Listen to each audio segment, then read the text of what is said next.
সকল গোপীরা এসেছে যমুনার তীরে।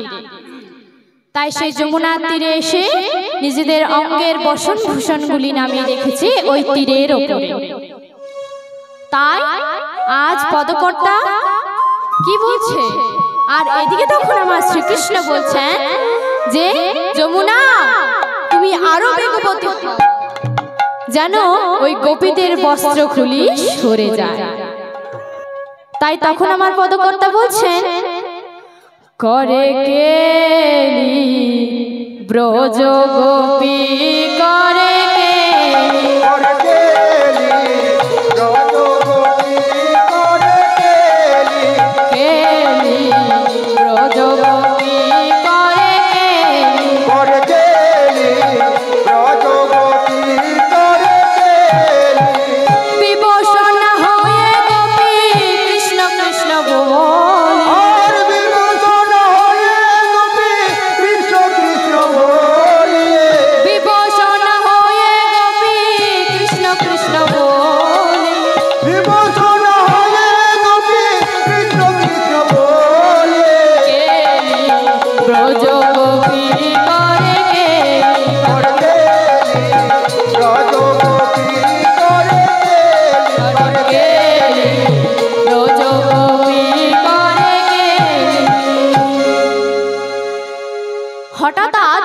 পদকর্তার কথা, আজ বিভূষণার কথা কেন লিখলেন পদকর্তা? কারণ যিনি সরল সর্জের মালিক তিনি বুঝবেন যে তাকে পাবার জন্য কাত্যায়নের নিকটে ব্রত করেছে সেই গোপীরা।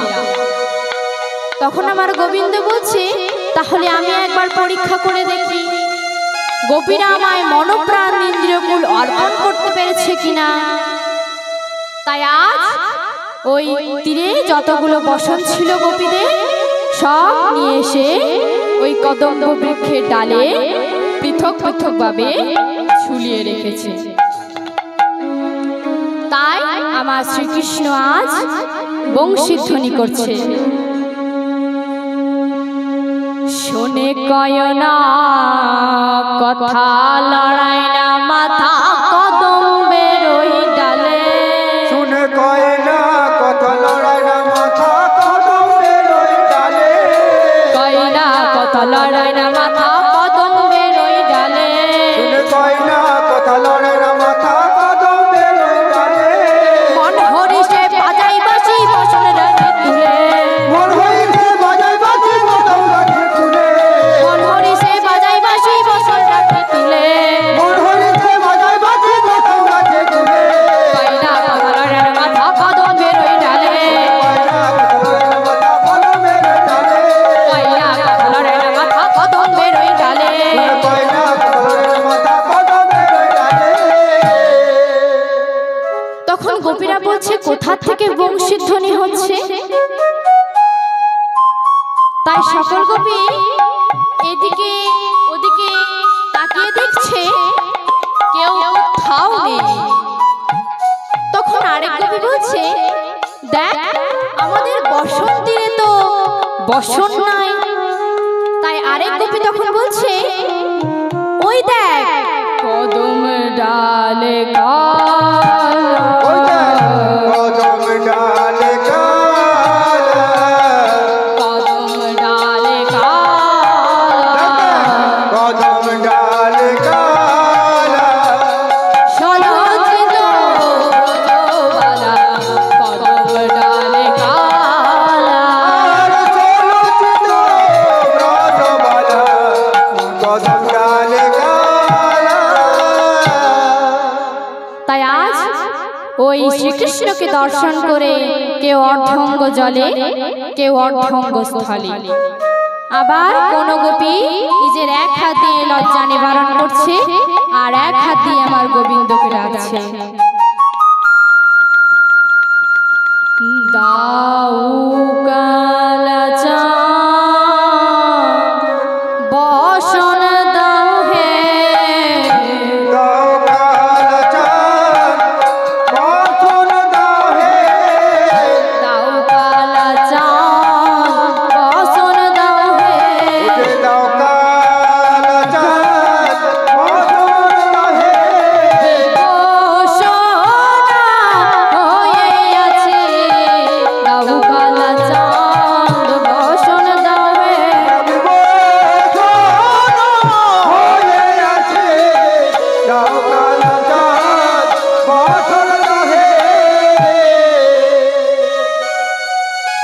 গোবিন্দ বলছে যদি না দি, শোনো যদি না দাও কি করব জানো? তোমার মাকে গিয়ে জানাবো, মাকে গিয়ে জানাবো, তোমার গুণের কথা বলে দেব মাকে গিয়ে জানাবো, গুণের কথা বলে দেব মাকে গিয়ে জানাবো, তোমার গুণের কথা বলে দেব মাকে গিয়ে জানাবো, গুণের কথা বলে দেব মাকে গিয়ে জানাবো, কংস রাজা বলে দেব মাকে গিয়ে জানাবো, কংস রাজাকে বলে দেব মাকে গিয়ে জানাবো, তোমার কংস রাজা বলে দেব মাকে গিয়ে জানাবো, কংস রাজাকে বলে দেব মাকে গিয়ে জানাবো। ও তোমরা আমার মায়ের কাছে নালিশ জানাতে যাবে? তা শোনো তোরা কেমন করে যাবি গো, কেমন করে যাবি গো, তোরা কেমন করে যাবি গো, কেমন করে যাবি গো, ওই না রাজপথ দিয়ে তোরা কেমন করে যাবি গো, ওই রাজপথ দিয়ে তোরা কেমন করে যাবি গো, রাজপথ দিয়ে তোরা কেমন করে যাবি গো, ওই রাজপথ দিয়ে তোরা কেমন করে যাবি গো, রাজপথ দিয়ে তোরা কেমন করে যাবি গো, রাজপথ দিয়ে তোরা কেমন করে যাবি গো, রাজপথ দিয়ে তোরা কেমন করে যাবি গো, রাজপথ দিয়ে তোরা কেমন করে যাবি গো, রাজপথ দিয়ে তোরা কেমন করে যাবি গো, রাজপথ দিয়ে তোরা কেমন করে যাবি গো, রাজপথ দিয়ে তোরা কেমন করে যাবি গো, কেমন করে যাবি গো। তখন গোবিন্দ বলছে শোনো গোপীগণ, তোমরা একে একে এসে নিজ নিজ বস্ত্রগুলি আমার হাত হতে নিয়ে যাও।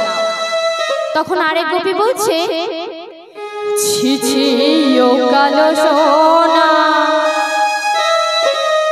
নারীর বসন নিতে লাজ লাগে না, ছি ছি ছি ও কালো সোনা, নারীর বসন নিতে লাজ লাগে না, ও কালো সোনা, নারীর বসন নিতে লাজ লাগে না, ও কালো সোনা, নারীর বসন নিতে লাজ লাগে না।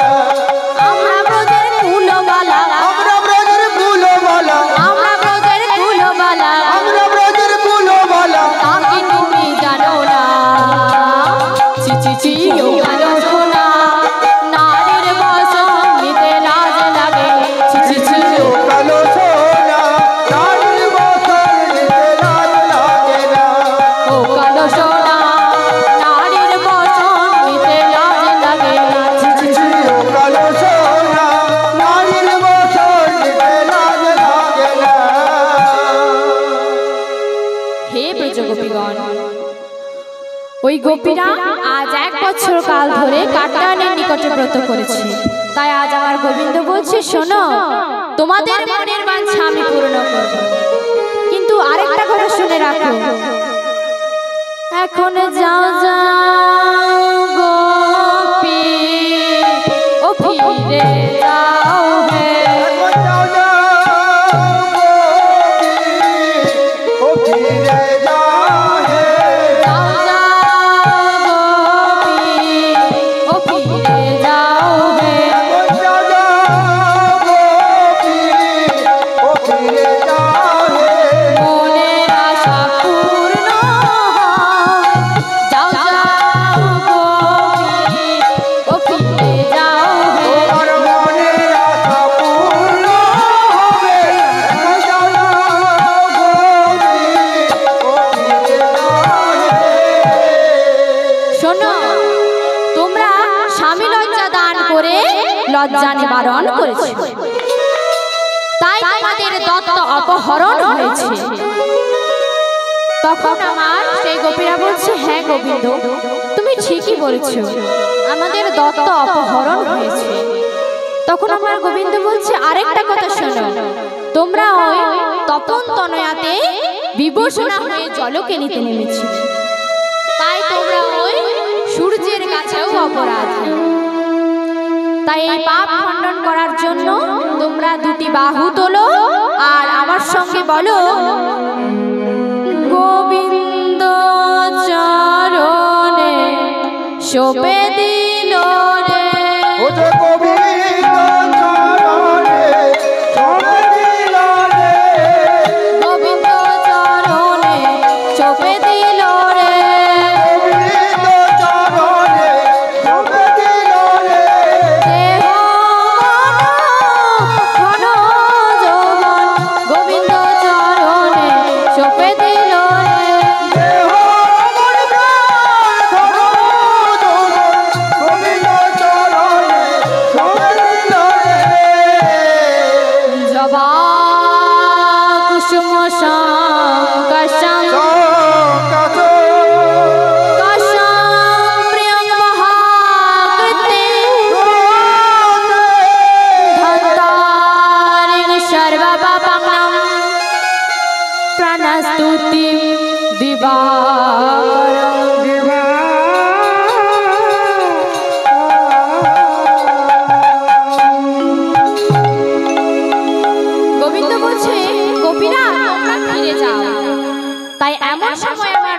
করেছে শ্রীকৃষ্ণের ওই প্রতিশ্রুত রজনীর কথা।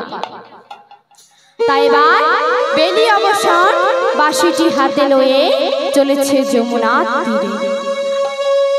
এমন সময় আকাশে পূর্ণ চন্দ্র উদিত হয়েছে, পবন মন্দ মন্দ বহিতেছে। এমন সময় আমার শ্রীকৃষ্ণের মনে জাগলো রাস। আজ কেমন সভা হয়েছে, কি বা শারদ চন্দ্র পবন মন্দ,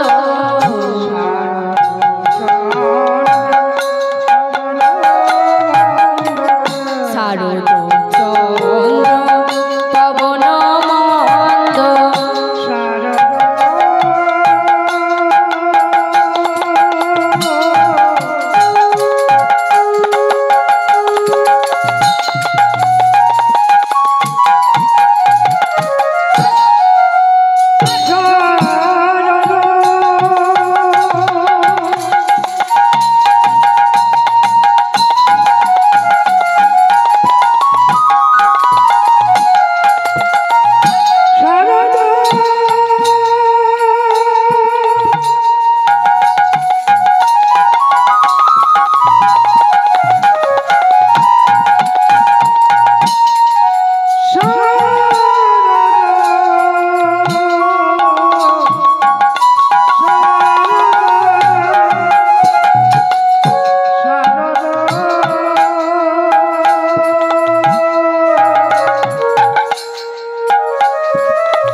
এরাও ফুটেছে।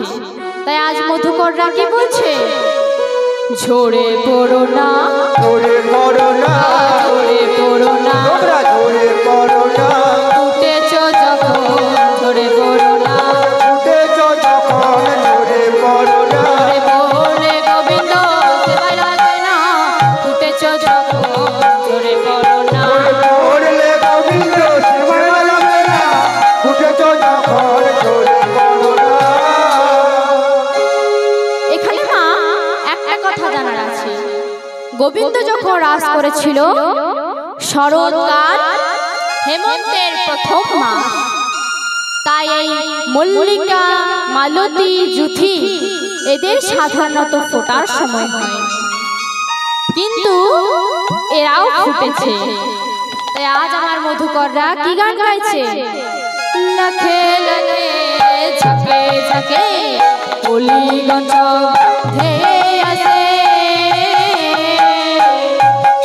আর লাখে লাখে ঝাঁকে ঝাঁকে অলিগঞ্জ ধেয়ে আসে,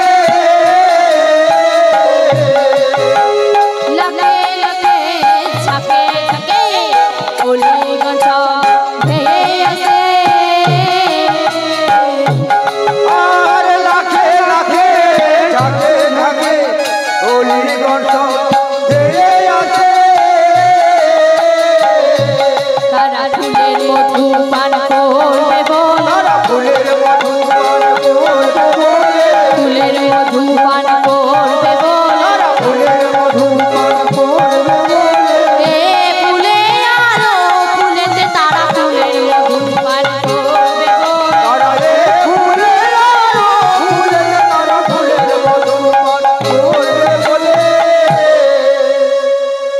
তাই আজ আমার সেই শ্রীকৃষ্ণ 6টি ঋতুর ফুল একত্রে বিকশিত হয়েছে। তাই শ্রীকৃষ্ণ আমার কি বলছে? কি বাহারো তোরা ওই ছন্ন ভাতে মোহন মদনে মাধি, রাত্রি ওই যেন ভাতি শ্যাম মোহন মদনে মাতি, এরো তোরা ওই ছন্ন ভাতে শ্যাম মোহন মদনে মাধি, রাত্রি ওই যেন ভাতি শ্যাম মোহন মদনে মাতি, মুরলি গান পঞ্চম তান কুলবতী চিত চরণে, মুরলি গান পঞ্চম তান ফুলমতি চিত কলরে, মুরলি গান পঞ্চম তান কুলবতী চিত চরণে, মুরলি গান পঞ্চম তান ফুলমতি চিত কলরে, ফুলমতি চিত কলরে। আজ বাজলো বাঁশি রে, বাজলো বাঁশি রে, বাজলো বাঁশি রে, বাজলো বাঁশি রে, পঞ্চম তানে আজ বাজলো বাঁশি ওই যে রে, পঞ্চম তানে আর বাজলো বাঁশি রে, পঞ্চম তানে আজ বাজলো বাঁশি রে। ওই যে পঞ্চম তানে আর বাজলো বাঁশি রে। তাই আজ কি হয়েছে মা? না পঞ্চম টানে বাঁশি বেজেছে, তাই সেই 5টি শব্দবহি প্রকাশ হচ্ছে। মদন, মাদন, মোহন, শোষণ ও স্তম্ভন, অর্থাৎ যেটি গোপীদের আরাধনার বস্তু, সেই শব্দবহি প্রকাশ হলে গোপীরা আর কি নিজেদেরকে ঠিক রাখতে পারে না? তাই সকল গোপী আমার ছুটে চলেছে। মাগো, এখানে হচ্ছে রমণ 2 প্রকার, এক হচ্ছে জৈবিক রমণ আর এক হচ্ছে চৈতন্য রমণ। এই জীবে জীবে যে মিলন হয় একে বলে জৈবিক রমণ। আর চৈতন্য রমণ কাকে বলে মা? এই আত্মার সঙ্গে পরমাত্মার যে নিবিড় মিলন হয় একে বলে চৈতন্য রমণ। তাই আজ আমার গোপীরা কি করেছে? কি বা শোনত গোপী প্রেম মহিরবি মনহি মনহি আপনা সব, শুনো তো গোপী প্রেম মহিরবি মনহি মনহি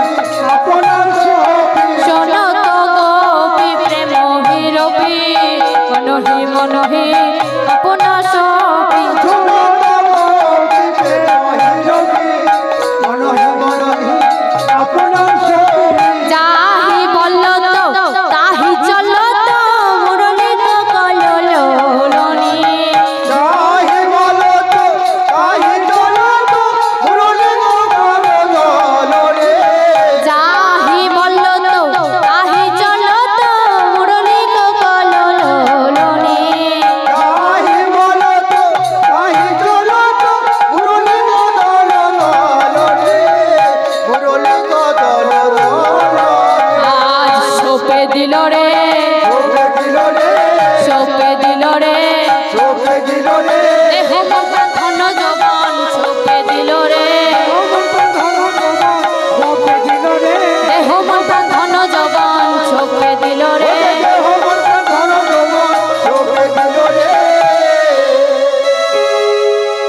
তাই আজ দেহ মন প্রাণ সব গোবিন্দের চরণে সমর্পণ করেছে সেই গোপীরা। তাই আজ কি বলছে, আমার গড় গড় বাজে বাঁশি বিজন বিপিনে, গড় গড় বাজে বাঁশি বিজন বিপিনে,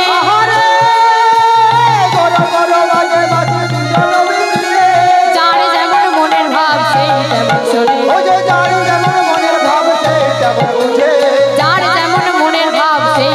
শোনে। বাঁশি বাজে একই টানে, বাঁশি বাজে একই টানে, যার যেমন ভাব তেমনি শোনে। বাঁশি বাজে একই টানে।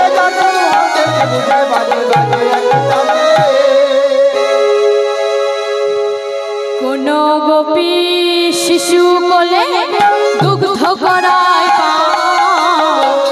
কোন গোপী শিশু কোলে দুগ্ধ করায়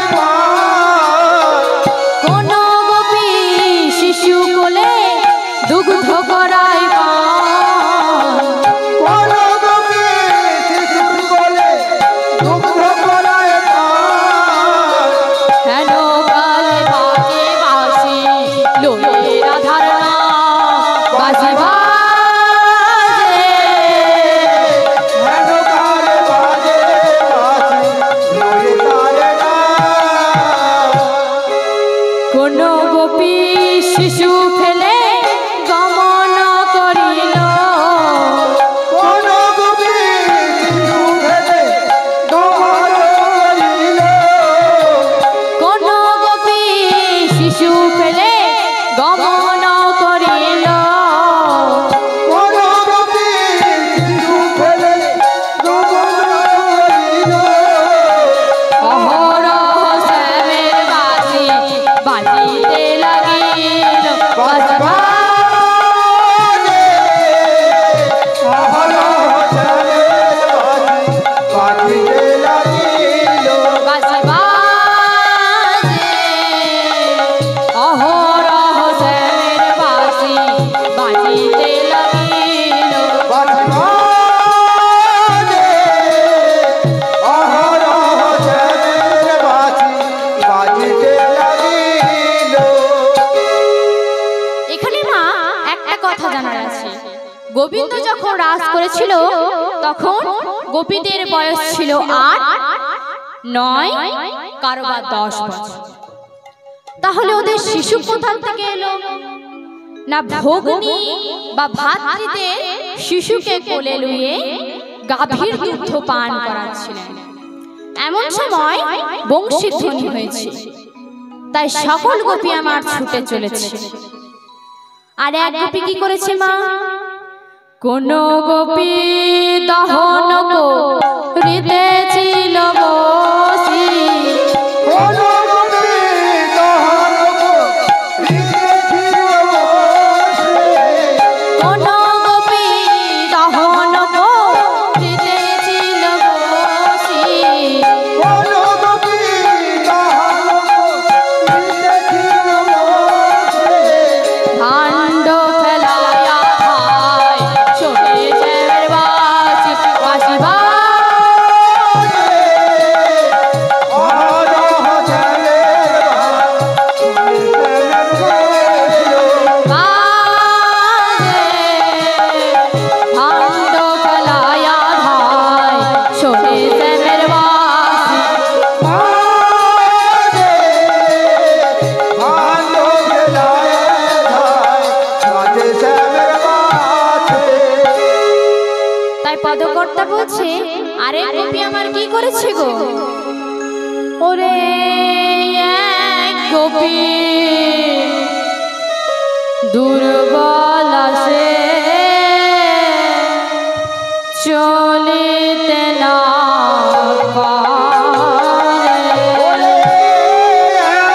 গোপী দুর্বল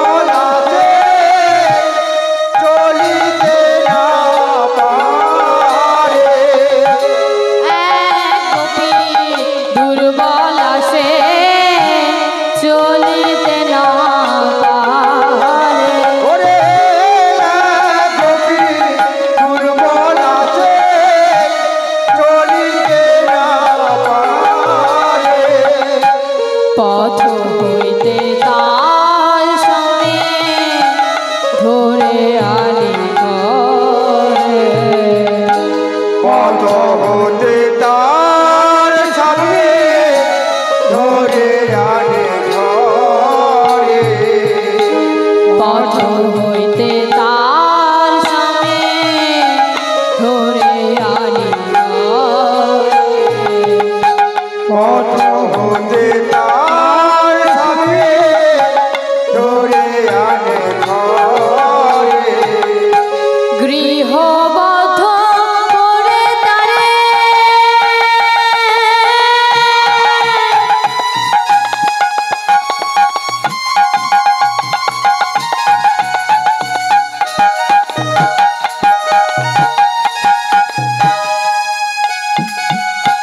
কোপাটখিল দিল।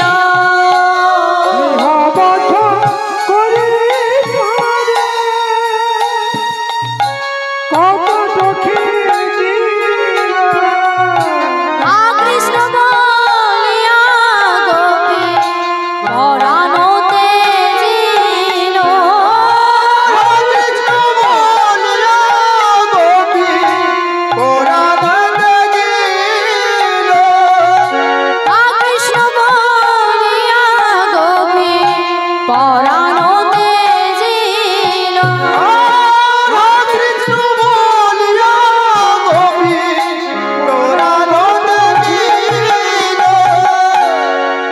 তাই ওই গোপীটি নাম হচ্ছে দুর্বলা। বংশীধ্বনি দুর্বলা নামে হয়েছে। তাহলে মায়েরা বলবে তার নাম দুর্বলা না সে কৃষ্ণ ভজনে দুর্বলা? যেই না সে বাড়ির বাইরে তার এক পা বের করেছে অমনি তার স্বামী অর্থাৎ তার গৃহস্বামী তাকে ধরে নিয়ে এসে গৃহের দরজা বন্ধ করে দিয়েছে। তাই সেই গোপীটি কাঁদতে কাঁদতে নিজের দেহটিকে ত্যাগ করেছে। আর এদিকে তখন সকল গোপীরা চলেছে কাননের দিকে ধেয়ে। তখন সকল গোপীরা বলছে, প্রভু আজ যদি আমরা ভুল করে আপনার কাছে যাই তাহলে কি আপনি আমাদেরকে ক্ষমা করবেন? ভুল করে যদি আসি শরণে শরণে। ভুল করে যদি আসি শরণে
কৃষ্ণ দর্শনে আসে।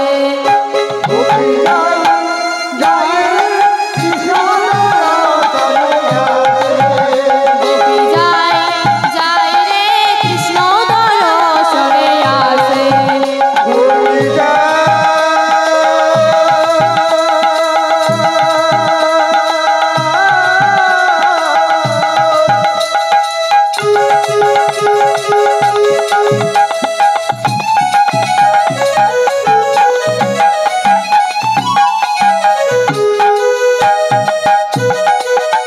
চলে যায়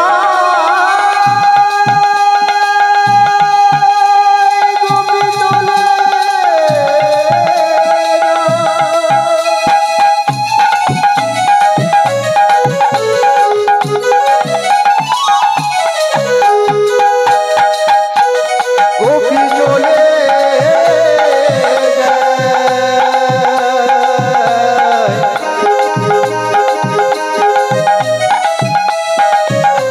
কৃষ্ণ দর্শনে গোপী যায় যায় কৃষ্ণ দর্শনে আসে। গোপী যায় যায় কৃষ্ণ দর্শনে আসে। চরণ খঞ্জনি চলে রাধা বিনোদিনী চলে। চরণ খঞ্জনি চলে রাধা বিনোদিনী চলে। চরণ খঞ্জনি চলে রাধা বিনোদিনী চলে। চরণ খঞ্জনি চলে রাধা বিনোদিনী চলে। ঠমকি ঠমকি ঠমকি থামকি ঠমকি ঠমকি থামকি থামকি যাই চলে যাই রে কৃষ্ণ দর্শনে আসে। গোপী যায় যায় রে কৃষ্ণ দর্শনে আসে। গোপী যায় যায় রে কৃষ্ণ দর্শনে আসে। আধো মোটা টানে চলে রাধা বিনোদিনী। আধঘ মোটা টানে চলে রাধা বিনোদিনী। আধো মোটা টানে চলে রাধা বিনোদিনী। আধঘ মোটা টানে চলে রাধা বিনোদিনী। আর নয়নে মধুপানে আর নয়নে মধুপানে আর যাই নয়নে মধ্যে মধ্যে আর নয়নে মধুপানে যাই চলে যাই রে কৃষ্ণ দর্শনে আসে। গোপী যায় যাই রে কৃষ্ণ দর্শনে আসে। গোপী যায় যাই রে কৃষ্ণ দর্শনে আসে। এই যে মা কপিত্ত অর্থাৎ দেখবেন হাতি যখন বেল খায় তখন সেই বেলটি মলের সঙ্গে বাহিরগত হয়, কিন্তু বেলটি ভেঙে দেখুন ছিদ্র পর্যন্ত থাকে না, আর ওই বেলের শ্বাস বস্তুও থাকে না। তাহলে সেই শ্বাস বস্তু গেল কোথায়? না সেই রূপেই দুর্বলা রমণীটির হয়েছে। তার দেহ পড়ে রইল গৃহের মধ্যে, তার প্রাণ অর্থাৎ তার আত্মা চলে গেল কৃষ্ণ দর্শন। কিন্তু এই গোপীটি কিন্তু প্রথম কৃষ্ণ দর্শন পেয়েছিল। এই গোপীটি প্রথম কৃষ্ণ দর্শন পেয়েছিল। তাই আজ আমার পদকর্তা কি বলছে? যারা সিদ্ধা সাধনে দুর্বলা তারা পেয়েছেন ওই দেহান্তরে, আর যারা অসিদ্ধা গোপী তারা পেয়েছেন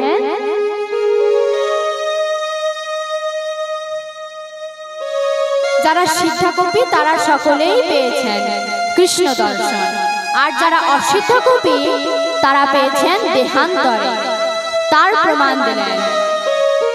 বৃন্দাবন সীমা হলো ১ যোজনা। ৮৪ ক্রোশে যারা জন্ম নেবে তারা হচ্ছে সিদ্ধা গোপী, আর যারা কংস রাজার অধীনে জন্ম নেবে তারা হচ্ছে অসিদ্ধা গোপী।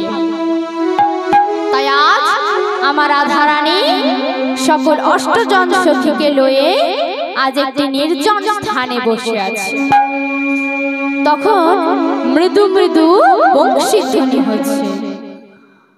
তখন আমার সেই ললিতা সখী বলছে, শোন রাধে, এটা তোর কালা চাঁদেরই বাঁশি বাজে।